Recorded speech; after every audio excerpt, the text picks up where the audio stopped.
And else. तो if और else जो है ये जो मेन स्ट्रक्चर्स होता है उसमें जो सब स्ट्रक्चर होता है उसको ये निशानदेही के लिए इस्तेमाल होते हैं। कॉलर्स और इंडेंटेशन जो होते हैं ये इन सब स्ट्रक्चर्स की बाउंड्रीज हदूद वाज़ह करने के लिए इस्तेमाल होते हैं। कंडीशन और एल्स के बाद फ़ौरन कॉलन आता है। और जो डेंट होता है ये किसी मुतलका जो एक्टिविटी होती है, मुतलका एक्टिविटी को अंदर की तरफ हटाकर लिखा जाता है। यानी कि डेंट जो होता है ये किसी अमल की हद के लिए बहुत ही ज़रूरी होता है, हद को वाज़ह करने के लिए। और और परसों हमारा जो भी सूडो कोड होता है उसमें इस तरह के सिंटैक्टिक स्ट्रक्चर को अपनाने से एक यूनिफॉर्म तरीका मिलता है जिससे कॉमन सिमेंटिक स्ट्रक्चर को ज़ाहिर किया जा सकता है। आगे है मॉड्यूल नंबर 90। इसमें वाइल स्ट्रक्चर का बताया। वाइल स्ट्रक्चर वो होता है जिसमें एक एक्टिविटी चलती रहती है तब तक जब तक ट्रू और फॉल ना आ जाए कोई कंडीशन। यहाँ पर बताया कि ये एक सिमेंटिक स्ट्रक्चर है, ठीक है। इसमें एक स्टेटमेंट या बयान का मजमुआ जो है वो रिपीट होता रहता है। कब तक रिपीट होता रहता है? जब तक के कोई कंडीशन दुरुस्त ट्रू रहती है। ठीक है, यहाँ पर एग्ज़ाम्पल बताई हुई है। अब यहाँ पर बताया हुआ है कि व्हाइल कंडीशन मतलब कि कंडीशन सबसे पहले आप कंडीशन जो है उसको चेक करते रहें। अगर ये तो ये मतलब ट्रू है तो फिर क्या क्या जो भी मुतलका एक्टिविटी है उसको परफ़ॉर्म करते रहें। तब तक परफ़ॉर्म करते रहें जब तक कंडीशन जो है वो फ़ॉल नहीं हो जाती, ठीक है।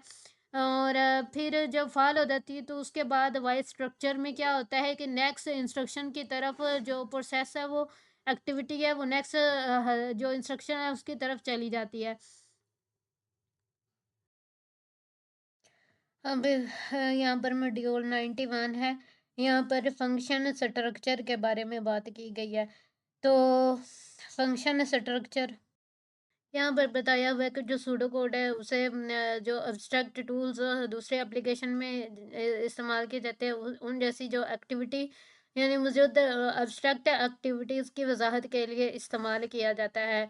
और कंप्यूटर साइंस में ऐसे प्रोग्राम यूनिट्स के लिए कई किस्म की टर्म्स इस्तेमाल होती हैं, जैसे सब प्रोग्राम, सब रूटीन, प्रोसीजर, मेथड और फंक्शन वगैरह। फंक्शन जो होता है वो ये प्रोग्राम की एक खुद मुख्तियार इकाई है, ठीक है। हर प्रोग्राम यूनिट्स के जो मानी है उनमें फ़र्क है। पाइथन में और सूडो कोड के लिए फंक्शन की टर्म इस्तेमाल होती है। और सूडो कोड की इकाइयाँ जिस टाइटल के ज़रिए से जानी जाएंगी उसके लिए कीवर्ड डेफ इस्तेमाल होता है। अब आगे बताया हुआ है कि ये इस चीज़ को ऐसे ज़ाहिर किया जाए डेफ नेम। यहाँ पर नेम जो है ये यूनिट्स जो इकाइयाँ होती हैं उनका पर्टिकुलर नेम होता है। और फर्स्ट पहले क्या होता है कि इंट्रोडक्शन स्टेटमेंट होती है, फिर दूसरी स्टेटमेंट आगे आ जाती है जिसमें जो इकाइयों का काम होता है किस तरह से वो काम करती है उस चीज़ को डिफ़ाइन किया जाता है। अब यहाँ पर आगे एक सूडो कोड के बारे में बताया हुआ है। यहाँ पर एक सूडो कोड रिप्रेजेंटेशन बताई हुई है फंक्शन की, जिसे ग्रीटिंग्स कहते हैं। कि यहाँ पर ग्रीटिंग्स के बारे में बताया हुआ है कि ग्रीटिंग्स में हेलो जो है वो 3 बार लिखा जाता है। और ये 3 बार मैसेज प्रिंट करता है हेलो की फॉर्म में।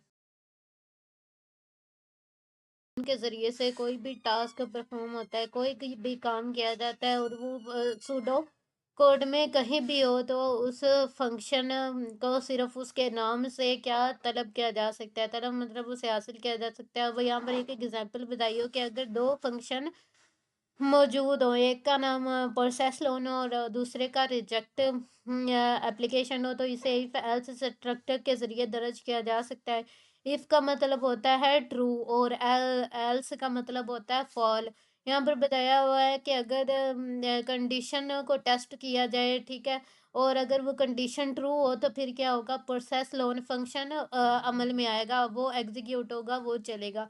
लेकिन अगर कंडीशन जो है वो फॉल है तो फिर रिजेक्ट एप्लीकेशन की कंडीशन जो है का फंक्शन जो है वो एग्जीक्यूट होगा।